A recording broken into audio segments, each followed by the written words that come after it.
వి gold trusted gold buyers తాకట్టులో ఉన్న బంగారాన్ని విడిపించి ఈ రోజు ఉన్న మార్కెట్ ధరకే కొనబడును.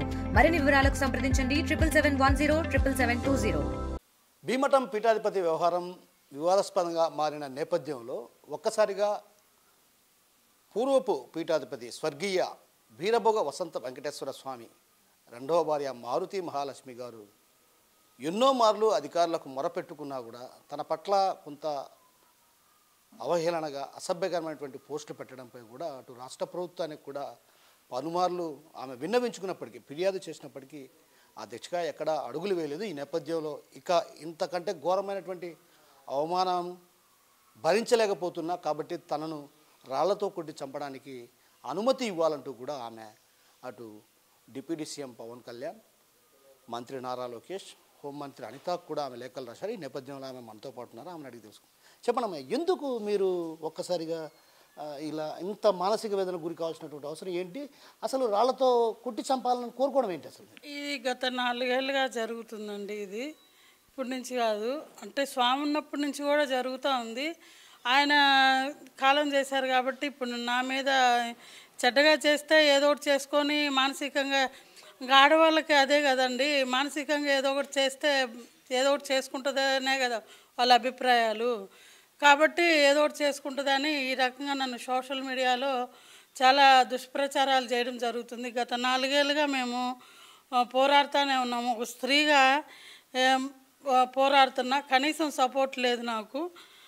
దీనికి ఫస్ట్ వెంకటాద్రి స్వామి, పిపిఎన్ ప్రసాద్, దత్తాత్రేయ, పల్లకొండ చంద్రశేఖరు, సన్నబోయిన శ్రీనివాసు, పొన్నేగండి శ్రీనివాసు, వీళ్ళు ఇంకా తదితరులు ఉన్నారండి దీంట్లో.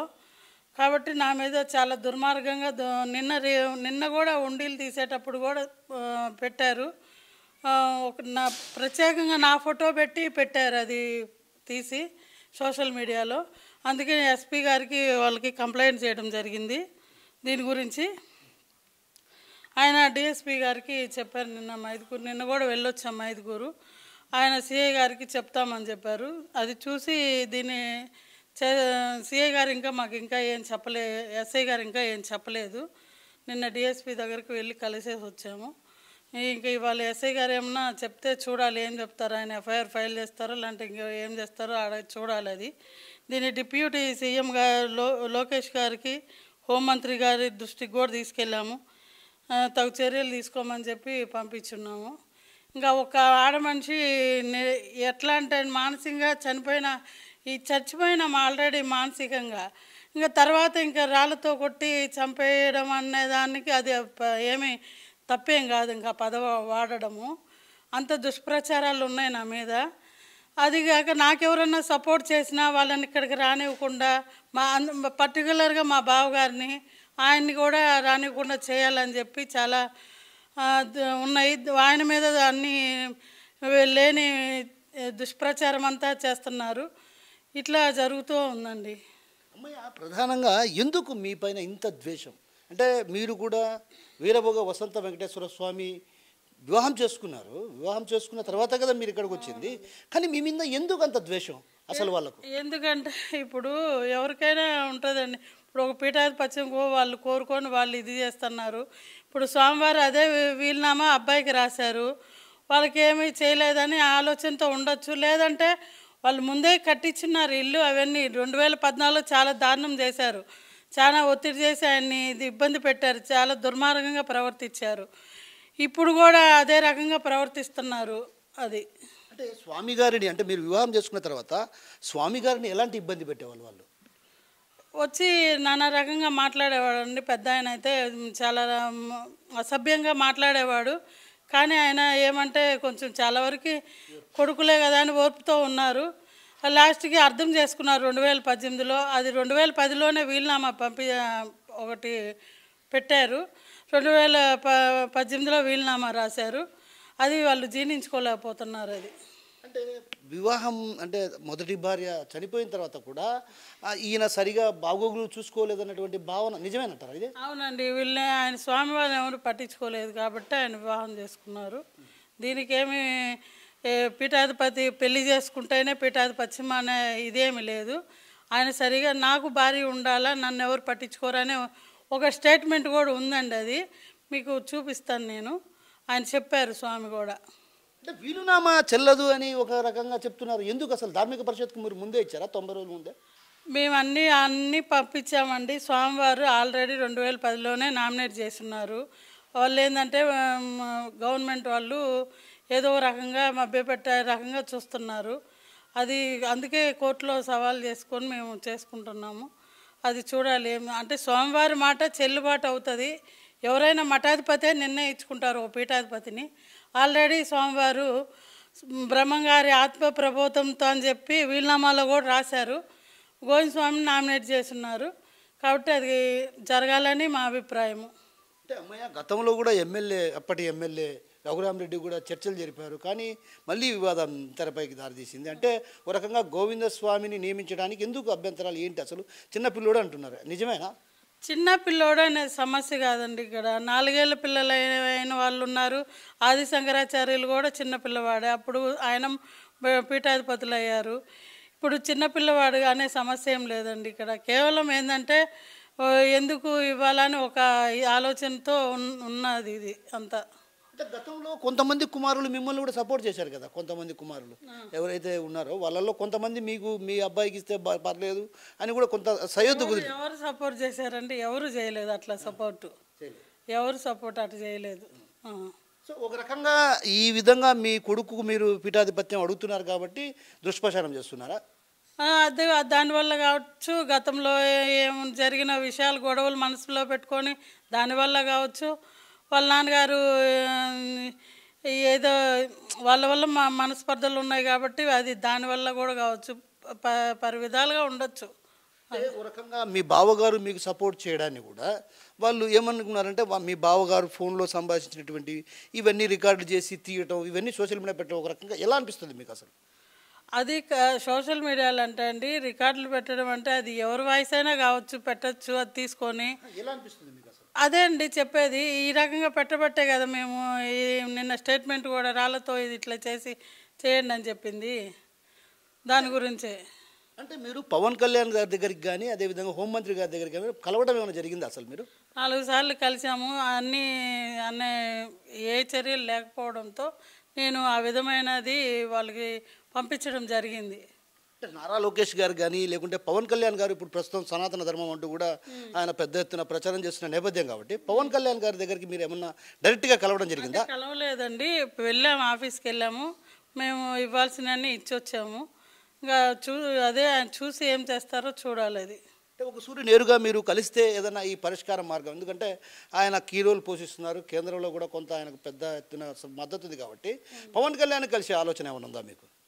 అది వీలుంటే తప్పకుండా కలుస్తామండి. కలవాలనే ఉన్నాం. మా అభ్యర్థన కూడా చెప్పుకోవాలని ఉంది.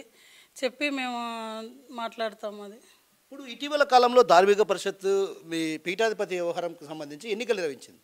సో అది నిజంగానే పారదర్శకంగా జరిగాయా? లేదండి. అసలు జడ్జిమెంట్ ఇచ్చింది ఏమనంటే శిష్యులతోటి చేయమని. దీనికి సంబంధించిన పీఠం ఏదైతే ఉందో మఠం, బ్రహ్మంగారి మఠం పీఠం ఏదైతే ఉందో దీనికి సంబంధించిన మఠాలతో చేయమని చెప్పింది. కానీ అందరినీ పెట్టి చేయమని చెప్పలేదు. ఇక్కడ శిష్యులు ఎవరూ లేరు అసలు ఆ రోజు. అంటే ఉన్నారు, ఒక 100 మంది ఉండొచ్చు.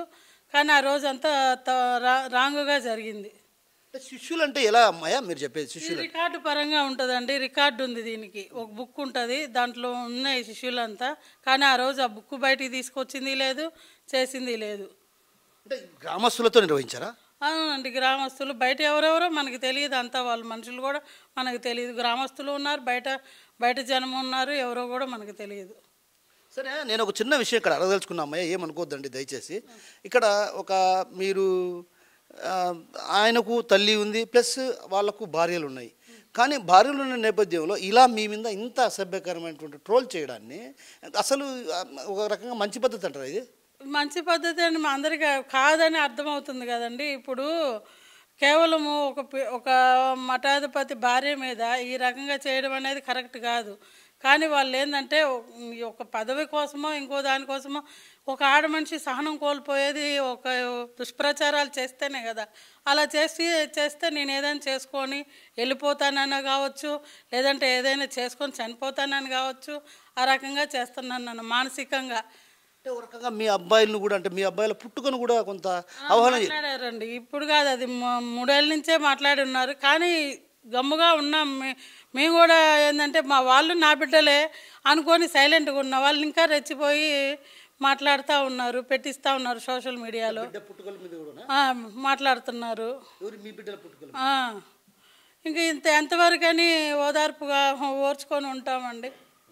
అది సో ఒక రకంగా మనకు మానసికంగా ఇంత వేదనకు గురి చేస్తున్న నేపథ్యంలో ఎందుకు పోలీసులు మీకు ఎస్పీ గారిని కలిశానంటున్నారు, తర్వాత అందరినీ కలిసినా కూడా ఎందుకు మీకు వాళ్ళు సరైన న్యాయం జరగటం లేదు? ఇది కోర్టులో ఉంది కదా అనేసి చెప్తున్నారు వాళ్ళు. కోర్టులో ఉండేది సపరేటు. కోర్టులో ఉంటే ఒక ఆడ మనిషి మీద దుష్ప్రచారాలు చేయాలని అక్కడ చెప్పలేదు కదా, కాబట్టి వాళ్ళు అట్లా ఇది చేస్తున్నారు కోర్టులో ఉంది అనేసి. అంటే అమ్మాయి బ్రతికున్నప్పుడు ఎప్పుడైనా స్వామి గారు మీతో ఇట్లా నన్ను చాలా వేదనకు గురి చేశారని ఎప్పుడైనా మీతో పంచుకున్నటువంటి సందర్భాలు ఎప్పుడైనా? చాలా ఉన్నాయండి. ఆయన మా ఇద్దరికి వయసు చాలా తేడా ఉంది కూడా, కానీ ఆయన నాతో అన్నీ చెప్పుకునేవారు. ఏమంటే వీళ్ళు ఇట్లా వేదనకు గురి చేస్తున్నారని చాలా మానసికంగా క్షోభ కూడా అనుభవించారు ఆయన. కానీ ఏ రోజు బయటపడలేదు. ఏమంటే వాళ్ళు ఒక దుర్మార్గులని అర్థమైపోయింది ఆయనకి. అందువల్లే గోవింద స్వామికి వీలునామా రాశారండి. గోవింద స్వామికి వీలునామా రాశారు. మరి పుట్టిన బిడ్డలు వాళ్ళకు కూడా న్యాయం చేయాలి కదమ్మయ్య. అదైనా వాళ్ళకి కూడా న్యాయం చేశారు ఆయన ఆస్తిపరంగా? అంటే వీళ్ళు ఫస్ట్ నుంచి ఆయనతో సఖ్యతగా లేరు కాబట్టి ఆయన కొంచెం ఇదిగానే ఉన్నారు. ఇల్లు కట్టించిన 2014లో రాద్ధాంతం చేశారు. చేసి దాంతో బలవంతంగా ఒప్పించి సంతకాలు పెట్టిస్తే ఇల్లు కట్టించారు. 4 ఇళ్ళు కట్టించారు. అది. సో చివరిగా అమ్మయ్య, స్వామి గారు మీతో పడినటువంటి ఏదైనా ఒక గొప్ప ఆవేదన అంటే నేను మిమ్మల్ని పెళ్లి చేసుకునే సందర్భం కావచ్చు, అయితే ఈ నేపథ్యంలో రెండో పెళ్లి చేసుకున్న తర్వాత కూడా కొంత గొడవ జరిగిందంట, నిజమేనా? గొడవ అంటే పెళ్లి చేసుకున్న తర్వాత జరిగినాయండి. అదే చెప్తున్నాను కదా, 2014లో పెద్ద గొడవే జరిగింది. మళ్ళీ తర్వాత చిన్న చిన్న గొడవలు జరుగుతూనే ఉన్నాయి, అన్నీ ఉన్నాయి. అంటే ఒక రకంగా మీ బావ మీద కూడా ఇంత నింద మోపడం అవసరం అంటారా? ఆయన మాకు సపోర్ట్ చేస్తున్నాడు కదండి. లీగల్గా మాకు ఆయన్ని చూసుకునేది ఆయనే. ఇక్కడ వస్తే ఆయన అన్నీ తెలుసుకొని మాట్లాడతారనేసి వాళ్ళకి మనసులో పడిపోయింది. అందువల్ల ఆయన్ని బ్యాట్ చేయాలని నన్ను సోషల్ మీడియాలో పెడితే ఇంక ఇది ఏం చేసుకోలేరని ఒక ఉద్దేశము. ఇటీవల కాలంలో దేవాదాయ శాఖకు సంబంధించినటువంటి శంకర్ బాలాజీ పైన కూడా మీరు తీవ్రమైనటువంటి వ్యాఖ్యలు చేశారు. ఏంటి అసలు ఎందుకు శంకర్ బాలాజీని మీరు వ్యతిరేకించాల్సి వచ్చింది? అంటే ఇప్పుడు మా మఠానికి గవర్నమెంట్ ఆఫీసర్ని వేసేదానికి లేదండి. ఇప్పుడు దాని గురించే మేము దాన్ని కోర్టులో వేసాము. ఆయన సస్పెండ్ అయ్యారు. అది జరిగిపోయింది. అది అమ్మాయి చివరిగా మీరేం చెప్పదలుచుకున్నారు పవన్ కళ్యాణ్కి కానీ అదేవిధంగా మా ఆర్టీవీ ద్వారా ఏం చెప్పదలుచుకున్నారు? ఏం చెప్పదలుచుకున్నానంటే అండి, ఒక ఆడ మనిషిగా నాకు ఎవరు సపోర్ట్ లేదు, అయినా కూడా పోరాడుతున్నాను. దీన్ని జీర్ణించుకోలేని వాళ్ళు ఉన్నారు కాబట్టి దీన్ని నారా లోకేష్ గారికి, పవన్ కళ్యాణ్ గారికి అందరికీ పంపించున్నాము. దాన్ని దయచేసి పరిగణలోకి తీసుకొని మహిళలకి ఆదరణ కల్పించాలని కోరుకుంటున్నాం. సో మొత్తం మీద తన బిడ్డల పుట్టుకపోయినా కూడా కొంత అసభ్యకరమైనటువంటి పోస్టు పెడుతున్నారు. మహిళ అన్నటువంటి భావన కూడా లేకుండా, అంటే తాను పినతల్లిని, ఏదైతే మొదటి భార్య తర్వాత రెండో వివాహం చేసుకున్నారు వీరభోగ వసంత వెంకటేశ్వర స్వామి, ఆ నేపథ్యంలో నేను పినతల్లి లాంటి, అంటే పినతల్లి లాంటి తల్లిపైన కూడా ఇలాంటి అసభ్యకరమైనటువంటి అవమానీయమైనటువంటి పోస్టులు పెట్టడాన్ని తను మానసికంగా కృంగిపోయాను. గతంలో తండ్రిని కూడా ఇదే విధంగా హింసించినటువంటి నేపథ్యం కాబట్టి ఆయన మరో పెళ్లి చేసుకోవాల్సి వచ్చింది. ఆ మరో పెళ్లి చేసుకున్న నేపథ్యంలో కూడా ఒక రకంగా పెద్ద ఎత్తున ఒక పెద్ద యుద్ధ వాతావరణమే కనిపించింది. అయితే ఆ నేపథ్యంలో వారికి న్యాయం చేయాలన్నటువంటి సౌకర్యంతో ఆయన ఇళ్లను కూడా నిర్మించి ఇచ్చారు. అయినప్పటికీ కూడా పీఠాధిపతి వ్యవహారానికి సంబంధించి మఠాధిపతి ఏదైతే తీసుకున్న నిర్ణయమే ఏకైక నిర్ణయం. ఆయన వీలునామా రాసినప్పటికి కూడా ఆ దిశగా ఎక్కడ ధార్మిక పరిషత్ కానీ అదేవిధంగా ప్రభుత్వ పాలక పెద్దలు కూడా కొనసాగించడం లేదు. ఈ నేపథ్యంలో ఖచ్చితంగా రాబోయే రోజుల్లో మంచి జరగాలి. ఏదైతే పవన్ కళ్యాణ్ అదేవిధంగా హోంమంత్రి సునీత హోంమంత్రి అనిత ఇద్దరు కూడా ఈ వ్యవహారంలో జోక్యం చేసుకొని ఖచ్చితంగా తనకు న్యాయం చేయాలి, లేదంటే తనకు అనుమతి ఇవ్వండి. ఎందుకంటే ఇంతకంటే మానవీయమైన అవమానీయమైనటువంటి బాధ ఎవరు భరించలేరు. కాబట్టి ఈ విధంగా మానసిక వేదన గురి చేసి తాను చనిపోతే ఆ సునకానందం పొందాలన్నటువంటి ఆనందంతో ఉన్నారు తప్ప మరెక్కడ తను బాగుండాలన్నటువంటి ఆలోచన వారికి లేదు. కాబట్టి ప్రస్తుతం ఇప్పుడున్నటువంటి పరిస్థితుల్లో డిప్యూటీ సీఎం పవన్ కళ్యాణ్, అదేవిధంగా హోమ్ మినిస్టర్ అనిత, మంత్రి నారా లోకేష్ జోక్యం చేసుకోవాలి. చూసుకోకపోతే మాత్రం తన పరిస్థితి మరింత దారుణంగా మారే అవకాశాలు ఉన్నాయన్నటువంటి భావన మనతో పాటున్నటువంటి వీరభోగ వసంత వెంకటేశ్వర స్వామి రెండవ భార్య మారుతి మహాలక్ష్మి చెప్తున్నారు. కెమెరా పర్సన్ రాముతో కిషోర్, RTV, బ్రహ్మంగారి మఠం నుంచి. చరిత్ర సృష్టించినోడు ఇప్పుడు ఆ చరిత్రని తిరగరాయబోతున్నాడు.